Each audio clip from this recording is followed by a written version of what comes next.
a las aves del cielo y a las bestias de la tierra.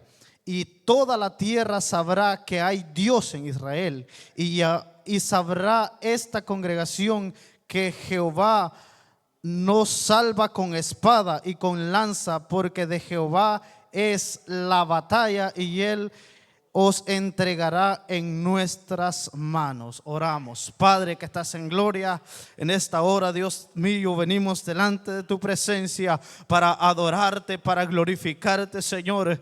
Dios mío, te hemos cantado, te hemos glorificado, hemos sentido tu presencia, Señor, en nuestras vidas. Pero ahora, Padre, te pedimos, Señor, en el nombre de Jesús, Padre, que saques todo aquello, Señor, que distrae, todo aquello, Padre, que estorba, Dios mío. En el nombre maravilloso y poderoso de Jesús de Nazaret lo reprendemos, Señor, y que nuestra mente, nuestro corazón, Dios mío, todo nuestro ser, Señor, estén atentos a la palabra, Señor, que tú nos vas a hablar. Gracias, Padre, gracias, Hijo, gracias, Espíritu Santo. Amén y amén. Puede tomar su asiento. Vamos a predicar en esta tarde bajo el tema: naciste para un propósito. Naciste para un propósito. A veces en la vida hay gente que se pregunta: ¿por qué sería que yo nací? ¿Por qué Dios permitió que yo naciera? Aleluya. Pero ahora vamos a descubrir que el Señor permitió que cada uno de los que estamos en este lugar viniéramos a este mundo fue con un propósito. Y cada uno de nosotros tenemos un propósito. No importa de dónde vengamos, no importa de la raza que seamos, el Señor nos ve por igual, porque para Él no hay acepción de personas. Aquí vemos la historia de este joven David. Muchos de los que estamos aquí quizás hemos escuchado, hemos visto, hemos leído la historia de este hombre. Cuando Dios quería elegir un rey para su pueblo Israel, mandó al profeta a que fuera donde una familia, que el padre de esa familia era Isaí. Entonces llegó y empezó no vamos a hacer tan larga la historia porque me quiero enfocar en otra de las cualidades que David tuvo, pero este profeta llegó y empezó uno por uno, y el Señor le decía: este no es, este tampoco, este tampoco, este tampoco. Entonces, cuando hubieron pasado todos los que Isaí había presentado ante el profeta, el Señor todavía no le había dicho quién iba a ser ese rey. Entonces a Isaí prácticamente se le olvidaba que tenía un chiquitín ahí que era David. Muchas veces, lo que yo puedo ver en esta historia, que muchas veces quizás para nuestra familia nosotros no signifiquemos mucho. Quizás para nuestra familia o para la gente que nos rodea nos ve como que somos nada. Como que, porque usted ve que Isaí ni los otros hermanos no le dijeron: falta uno, hasta que al final volvió el profeta a preguntar otra vez: ¿estos son todos tus hijos? Y él dijo: no, hay otro que anda allá cuidando las ovejas en el campo. Y mire, hay algo bonito de Dios, que el Señor dice que Él exalta a los humildes y a los altivos los ve de lejos. Dios usó de una manera, hermanos, a David extraordinaria. Dios usó a David de una forma que, si usted estudia la vida de David, si usted ve las cosas que David hizo o que Dios hizo por medio de David, son cosas maravillosas, son cosas poderosas.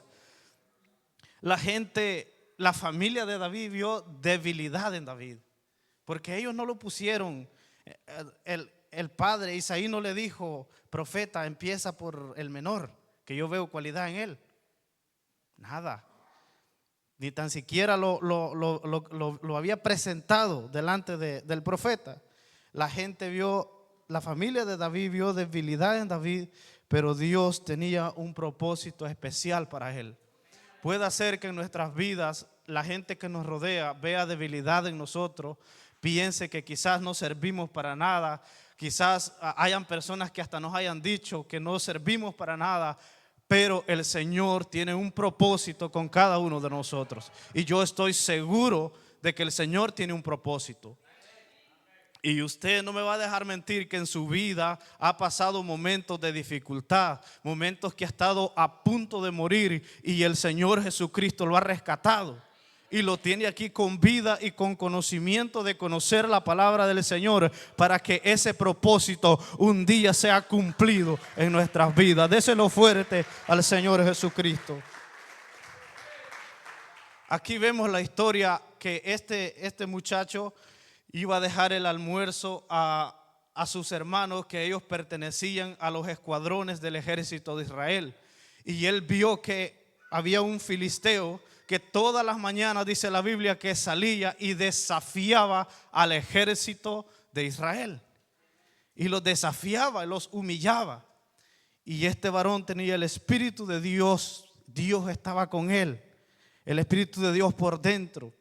Y él dijo que no era posible que un insignificante hombre pudiera estar humillando a los hijos de Dios. Entonces empezó y dijo: yo me voy a enfrentar a él. Y todo otra vez viendo aquella gran debilidad en David. Y es que fíjese que la Biblia dice que como era un muchacho, humanamente es verdad que era débil. Porque dice la Biblia que cuando ya se decidió a pelear con Goliat, que así se llamaba este gigante, dice que Saúl le prestó una de su mejor armadura que tenía, su mejor traje para la batalla, y le dijo que caminara, pero no pudo caminar. Intentó, pero no, dijo: yo con esto no voy a poder. Entonces, y todos otra vez viendo debilidad en él. Entonces, pero si usted ve en la parte que leímos, él no iba solo. Él estaba seguro de que él, Jehová de los ejércitos, iba con él y le iba a entregar la victoria. Y eso a nosotros nos deja una enseñanza maravillosa. Eso a nosotros nos deja una enseñanza la cual nosotros debemos de tener presente cada momento de nuestras vidas. Cuando viene una prueba, cuando viene un momento de dificultad, nosotros tenemos que saber que no vamos solos, que el más grande, que el Rey de Reyes y Señor de Señores, que aquel que dio la vida por nosotros, va como poderoso gigante delante de nosotros y Él nos dará la victoria. El propósito que Dios tenía con David, se cumplió, al final se cumplió. Y en la Biblia vemos muchos hombres que Dios usó de gran manera. Hombres que en la vida tuvieron que pasar por dificultades, quizás como usted, quizás como yo, que en nuestra vida hemos pasado dificultades y nos faltan todavía dificultades. Pero Dios siempre nos ha llamado con un propósito. Tal vez usted diga: yo quizás nunca voy a llegar a ser un evangelista, que quizás eso es lo que quisiera ser, o un pastor, o un misionero, o un adorador. Pero es que no solo para eso el Señor nos ha llamado.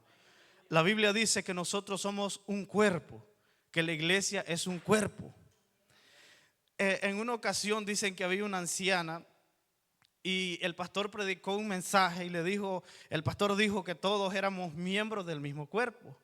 Y dice que la anciana después del culto se acercó al pastor y le dijo: pastor, yo creo que yo no soy nada, porque yo soy una ancianita pobre, que yo no aporto nada porque no tengo nada. A lo único que vengo es a orar, oro por todos los hermanos. Tal vez seré, dije, que le dijo un pelito del cuerpo. Y el pastor era pelón. Entonces le dijo: pero mire la necesidad de un pelito, le dijo, le enseñó la cabeza calva. Y allí la señora entendió que ella era muy importante. Entonces, porque humanamente hablando al pastor se le había caído el pelo. Y le dijo: yo tal vez seré un pelito, le dijo. Pero mire, le dijo, la necesidad de un pelito, le dijo, y le hizo así. Entonces la viejita dijo: pues no, sigo viniendo, porque si soy un pelito, soy mucho, soy bastante.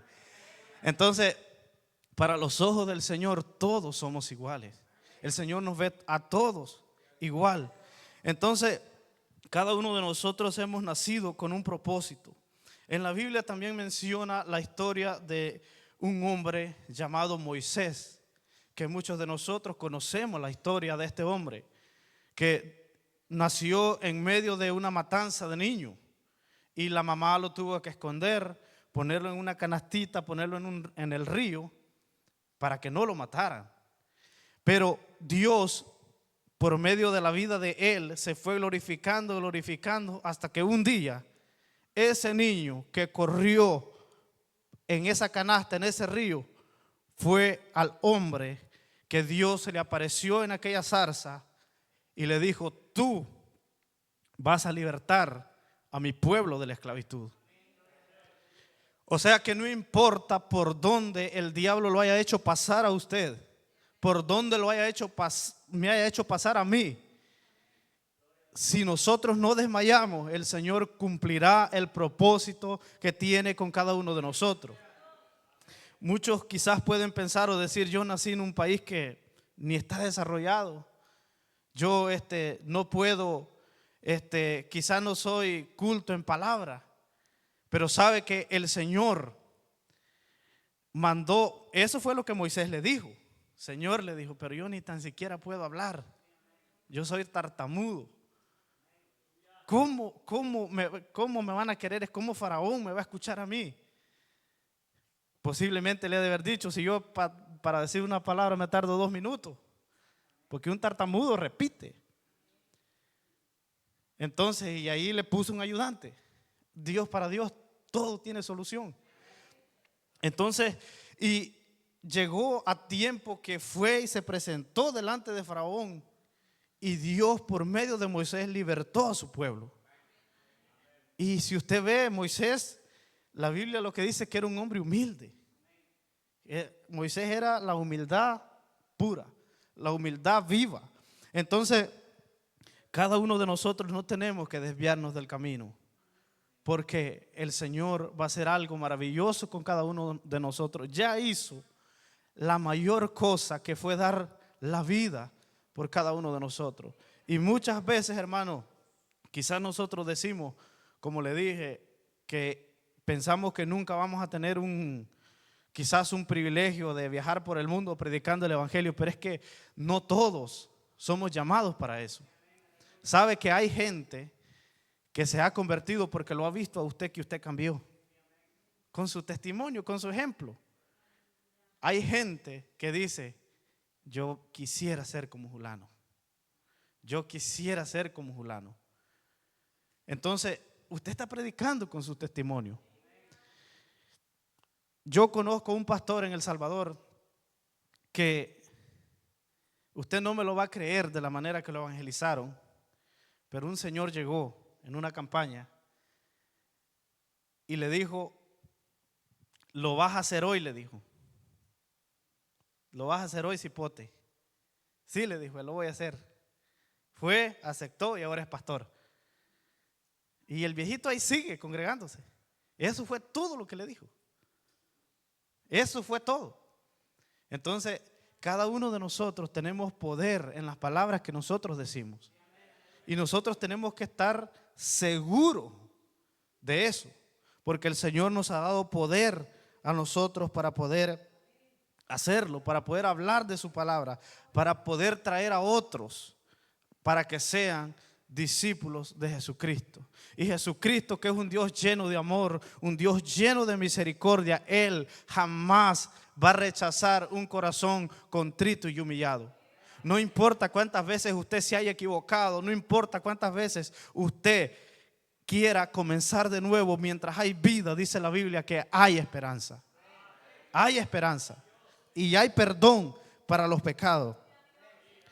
Entonces, mire cómo le dice David al filisteo: tú vienes a mí con espada y lanza y jabalina, mas yo vengo a ti en el nombre de Jehová de los ejércitos.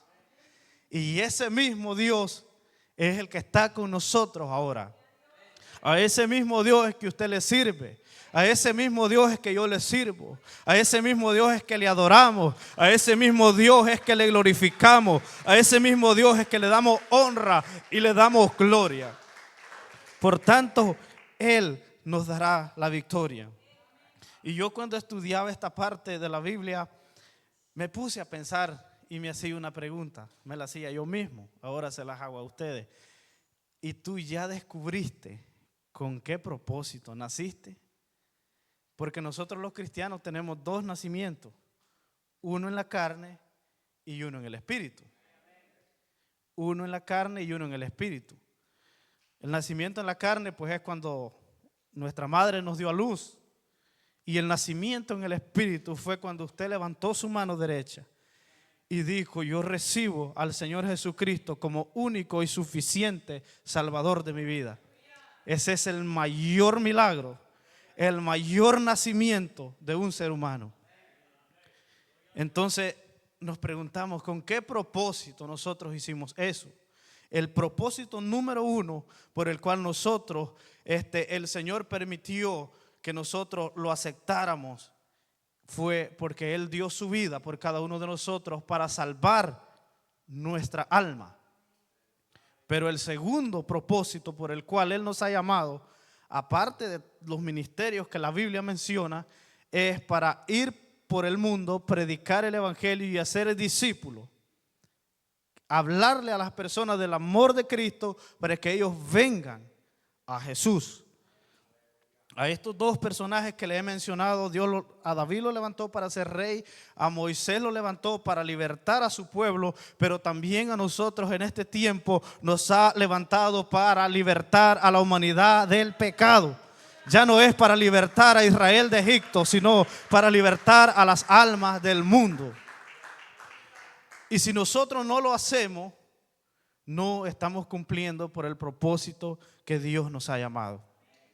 Entonces por eso es necesario que cuando tengamos la oportunidad de hablar de Cristo con un amigo, con un familiar, con un hermano, con un vecino, lo hagamos.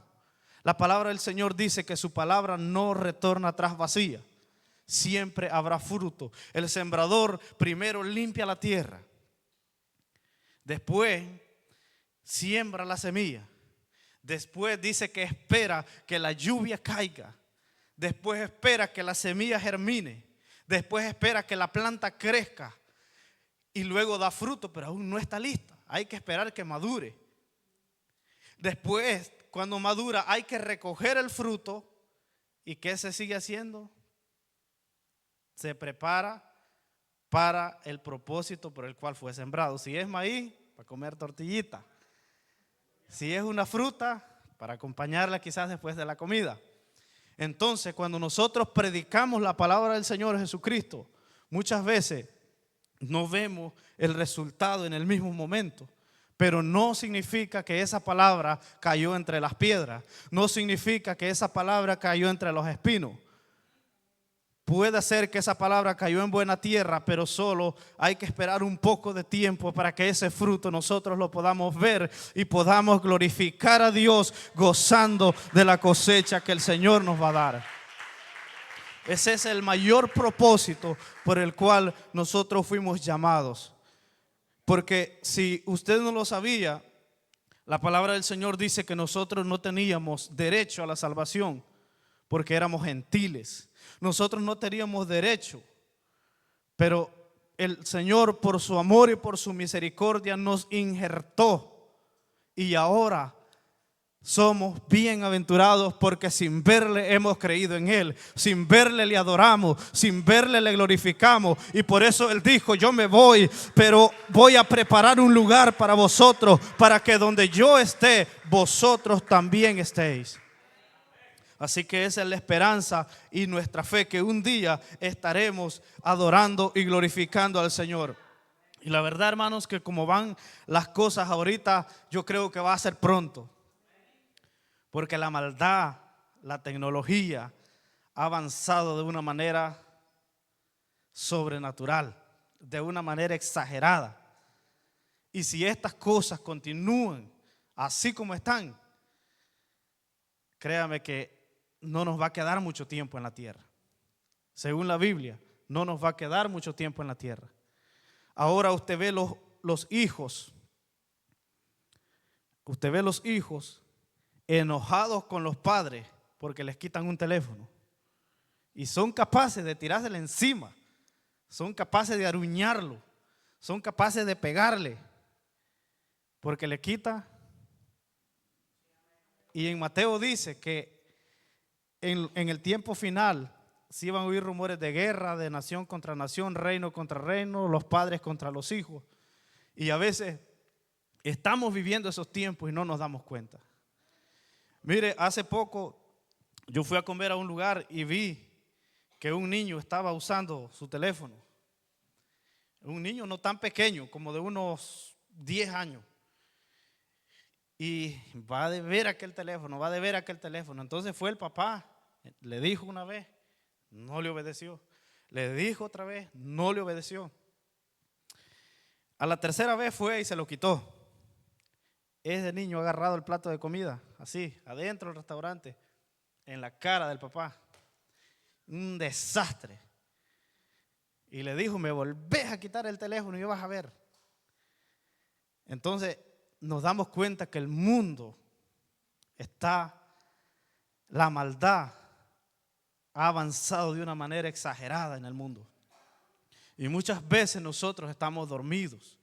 Muchas veces nosotros no nos estamos dando cuenta de esas cosas.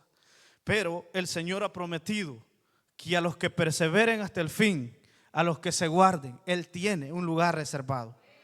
Él tiene un lugar maravilloso que ha preparado para cada uno de nosotros. Y todo lo que hemos logrado en esta tierra, todo lo que hemos logrado en este mundo, aquí se va a quedar. Yo escuchaba un tema de un predicador que el tema era, aquí se va a quedar. Y él me hacía una gran lista de todo lo que aquí se va a quedar. Todos los bienes materiales aquí se van a quedar. Todo. No hay nada que usted se pueda llevar. La palabra del Señor dice que carne y sangre no heredan el reino de los cielos. Por lo tanto, nosotros tenemos que guardarnos para el Señor, apartarnos del pecado lo más que podamos, buscar del Señor lo más que podamos, porque nuestro galardón es grande en los cielos. El Señor con estos hombres de la Biblia cumplió sus propósitos. Me llama mucho la atención y me viene a la mente aquel pasaje de la Biblia cuando en el libro de los Hechos, capítulo 2, versículo 38 al 42, Pablo predica su primer mensaje. Después de ser lleno del Espíritu Santo allá en el aposento alto. Y dice que se salvaron como 3,000 almas. Entonces, y nosotros supuestamente tenemos el poder del Espíritu Santo. Pero mire, hermano, con un alma que usted se gane, con una alma que yo me gane, dice la Biblia, que ha cubrido multitud de pecados, y también dice que con un alma que usted se gane, con un pecador que se arrepienta, dice que usted provoca una fiesta maravillosa en el reino de los cielos, porque las almas valen la sangre del Cordero de Dios. Entonces, yo me preguntaba que para las personas que llevan 20 años, 30 años en el Evangelio y ya han evangelizado mucho tiempo y han sembrado esta semilla mucho tiempo, ¿cuántas personas no habrá en las iglesias sirviendo a Dios por la palabra que usted les ha predicado? Aún sin ser un predicador, aún sin ser un evangelista, simplemente con llevar el Espíritu Santo por dentro. ¿Cuánta gente no habrá en diferentes iglesias, en diferentes partes del mundo, predicando esa palabra? Por esa semilla que usted un día sembró. Ese fruto es suyo, porque usted le habló del evangelio, porque usted le trajo esa buena noticia. Y ahora esa persona quizás está sirviendo en una iglesia, quizás es un predicador. Por eso es importantísimo hablar de la palabra del Señor Jesucristo. Ese es el propósito número 1 por el cual nosotros nacimos. Por el cual nosotros nacimos en el Espíritu. Porque ¿de qué sirve? Podríamos, entre comillas, ¿de qué sirve que nosotros creamos y dejamos aquel bien solo para nosotros? Digo entre comillas porque nos sirve para salvarnos nosotros. Pero nuestra corona no va a tener ni una perlita ahí arriba. Porque dice que le ponen una. Entonces, la palabra del Señor dice, como le dije, que cuando uno siembra, si esa palabra cae en buena tierra, va a haber un día que ese fruto nosotros lo vamos a ver. En este mensaje que el apóstol Pablo predicó, dice que se convirtieron como 3,000. Yo he visto testimonios, videos, historias, que algunas veces se convierten en unos 100, 50, 10, 1, pero al final para Dios un alma vale muchísimo. Yo quiero decirle algo en esta tarde a los líderes de las células. Tal vez usted se desespere porque no ve el fruto. Tal vez usted se desespere porque diga, bueno, ya va a pasar un año y nada, yo no veo nada. Yo siento que estoy estancado. Puede ser que en alguna área esté estancado, puede ser. Pero si usted busca entre sus frutos, yo sé que por lo menos, y yo le digo porque yo soy de esta iglesia, yo conozco cada hermano de esta iglesia, y yo sé que cada célula por lo menos se ha ganado uno. Y si no se lo ha ganado totalmente, hay un amigo que ya tiene aquella idea de venir a escuchar la palabra de Dios. Eso es muy importante. Las células son muy importantes. Y el fruto quizás no lo veamos ahorita. Quizás nosotros quisiéramos que cada año fueran 10, que fueran 15 por cada célula. Pero si al Señor no le place hacerlo así todavía, Él sabe por qué. Él sabe por qué. Entonces, y hay algo maravilloso con la célula. Yo me he dado cuenta de algo muy bonito con la célula.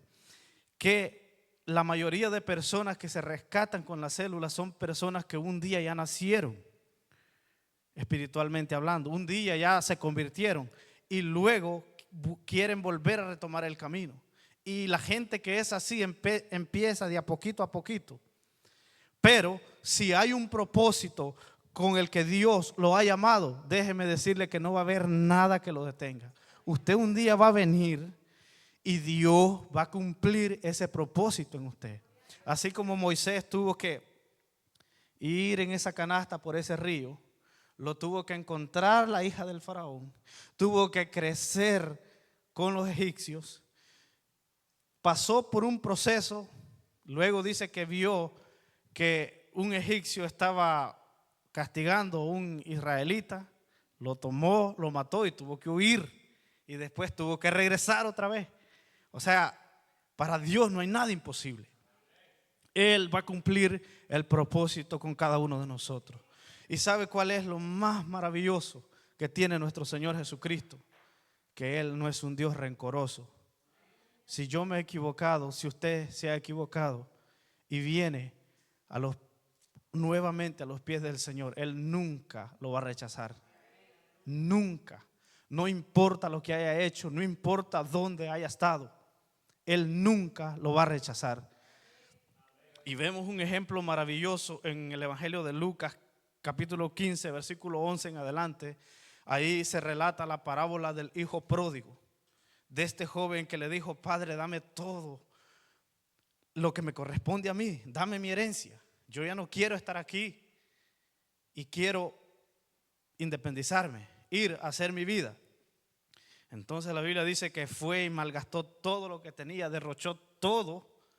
Y luego dice que volvió en sí y dijo: ¿cuántos jornaleros en la casa de mi padre están, por lo menos, que comen bien, que duermen bien, y yo aquí perezco de hambre? Este hombre, cuando regresó a la casa de su padre, cuando regresó, por decirlo así, a su familia, este hombre esperaba que lo rechazaran.